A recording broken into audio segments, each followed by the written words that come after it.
नमस्कार साथियों।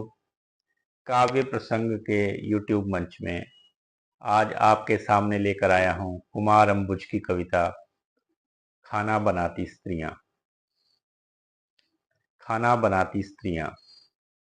जब वे बुलबुल थीं उन्होंने खाना बनाया, फिर हिरनी होकर, फिर फूलों की डाली होकर। जब नन्ही दूब भी झूम रही थी हवाओं के साथ, जब सब तरफ फैली हुई थी कुनकुनी धूप, उन्होंने अपने सपनों को गूंधा। हृदयाकाश के तारे तोड़कर डाले, भीतर की कलियों का रस मिलाया, लेकिन आखिर में उन्हें सुनाई दी थाली फेंकने की आवाज। आपने उन्हें सुंदर कहा तो उन्होंने खाना बनाया, और डायन कहा तब भी।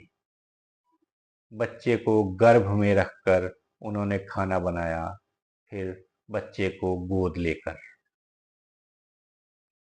उन्होंने अपने सपनों के ठीक बीच में खाना बनाया।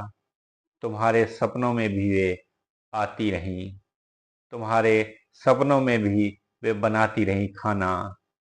पहले तनवंगी थीं तो खाना बनाया, फिर बेडौल होकर वे समुद्री लहरों से नहाकर लौटी तो खाना बनाया। सितारों को छूकर आईं तब भी।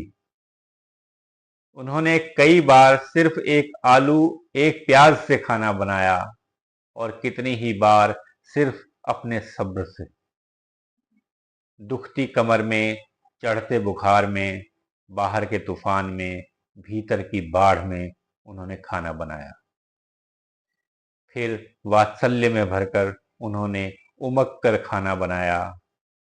आपने उनसे आधी रात में खाना बनवाया, 20 आदमियों का खाना बनवाया, ज्ञात अज्ञात स्त्रियों का उदाहरण पेश करते हुए खाना बनवाया।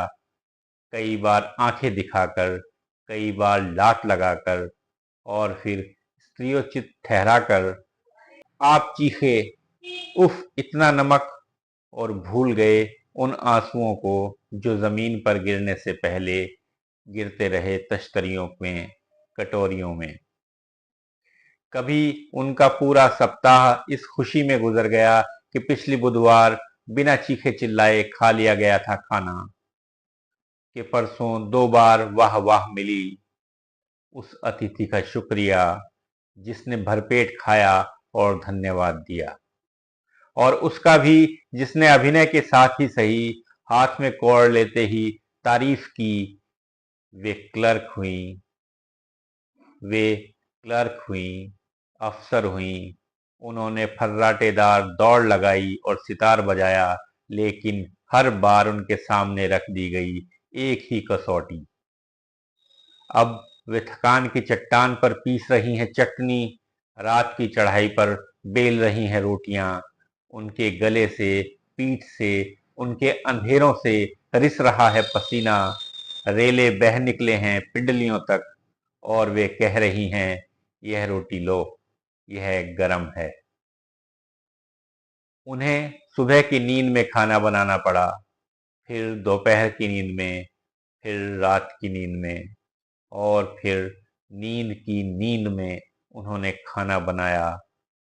उनके तलुओं में जमा हो गया है खून, झुकने लगी है रीढ़, घुटनों पर दस्तक दे रहा है गठिया। आपने शायद ध्यान नहीं दिया, पिछले कई दिनों से उन्होंने बैठकर खाना बनाना शुरू कर दिया है, हालांकि उनसे ठीक तरह से बैठा भी नहीं जाता है। हालांकि उनसे ठीक से बैठा भी नहीं जाता है। कुमार अंबुज। शुक्रिया मित्रों, फिर मिलते हैं किसी और कवि की कुछ और कविताओं के साथ।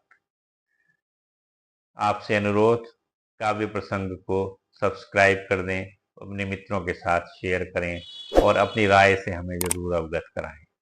धन्यवाद।